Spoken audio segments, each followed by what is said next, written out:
All right, let's go to segment 2. Let's do Say What? And yes, we're talking about Baker Mayfield and Sam Ehlinger. This rivalry never dies, Cedric. We know that. I know that. You know that. But here we go. Baker Mayfield now playing for the Cleveland Browns, talking trash about the Longhorns. Texas is back talk. He says it's crap. He talks about Sam Ehlinger, says, I hate him, he hates me. What the heck what's the view from Austin about all this craziness, Cedric? Well, here's the difference between Sam and Baker. Baker's going to say what's on his mind, basically, but he shouldn't. He's the face of the franchise now. The Cleveland Browns are an NFL team, and they are a sexy pick to go places in Baker's next season. They are being picked to win their division over the Pittsburgh Steelers, the Baltimore Ravens, the Cincinnati Bengals, more experienced ball clubs. And it's because of Baker Mayfield. He's moved the needle. He has gotten Cleveland excited about NFL football now. So my thing is this, Jen. That rivalry goes way back to back to high school or what have you. Mm-hmm. Baker shouldn't be taking shots at Sam Ehlinger publicly because it's not productive for him. You don't see Peyton Manning taking shots at Tom Brady. You don't see Aaron Rodgers taking shots at Matt Stafford. You don't see Dak Prescott taking shots at Eli Manning. Those are things that you don't do as a quarterback. He's going to have to learn that with this position that he's been given and this platform as a quarterback of an NFL team, it comes with a certain set of responsibilities, and he's going to have to realize that you can't be throwing shots. I know it was said on Sports 1400 in Norman. Guess what? Sports 1400 in Norman has a website, has a Twitter account. That word got out really quick. Yeah. And guess what? Cleveland Browns fans are hinging on every word that comes out of Baker's mouth. So Baker's going to have to be smarter. Sam Ehlinger probably does hate Baker, and Baker probably does hate Sam, but they don't need to be making that public.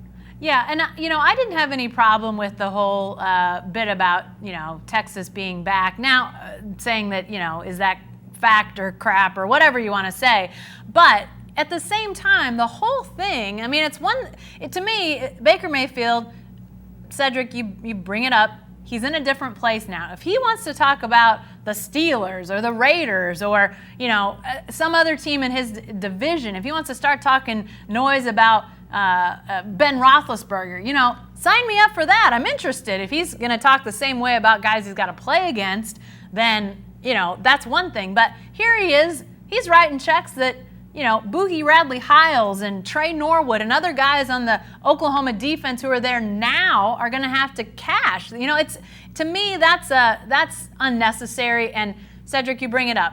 Franchise quarterback, those guys are held to a different standard. And they just are. Yeah, and you and I know Baker's a different guy, and the Browns drafted him knowing that. And yet, don't you think there's some belief amongst Browns, upper management, coaches, whomever, that over time he learns and takes a different approach, at least publicly?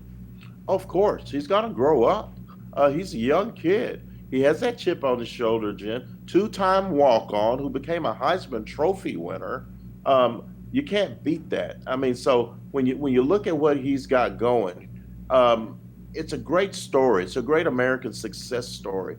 If he wants to talk about the Steelers, like you said, or if he wants to talk about the Ravens or the Bengals, that's fine. It's probably not a smart thing to do because he's got to play those guys twice too, and they want to take his head off. Yeah. So as far as the OU Texas thing is concerned, if Sam Ehlinger and Jalen Hurts want to go head-to-head in the media, okay, that's fine because we know they're going to play each other. Yeah. Not once, but twice, maybe twice in the fall. So, but I think as far as Baker's concerned, he's got bigger fish to fry. I know this is what made him a great player, chip on his shoulder. He was a walk-on who won the Heisman Trophy. But right now you're a quarterback in the NFL, and it's time to not only show your wares on the field, but accept the responsibilities that come with that position off the field as well. Yeah, and it's going to be really interesting here, and not very long, a couple weeks, Big 12 Media Day will roll around, and Cedric, you and I will be there, and I feel like there's going to be a lot of questions asked of these current guys, on both sides of this rivalry to answer for what Baker Mayfield said. And he's not even going to be anywhere close to Big 12 Media Day. So it just feels like, he needs to focus on him and what he's doing. You can still be Baker Mayfield. You can still be outspoken. You can still do that to a degree. But it felt like, he's bringing up Lake Travis and Westlake. And, he's in the NFL. He's won the Heisman. Come on, let's not rewind to your high school days, no matter how big the rivalry is. And do we really need him to tell us that Drew Brees and Nick Foles are the two best quarterbacks to ever come out of Westlake? I think we know that, Baker. I think we know that. Yeah, I think we understand.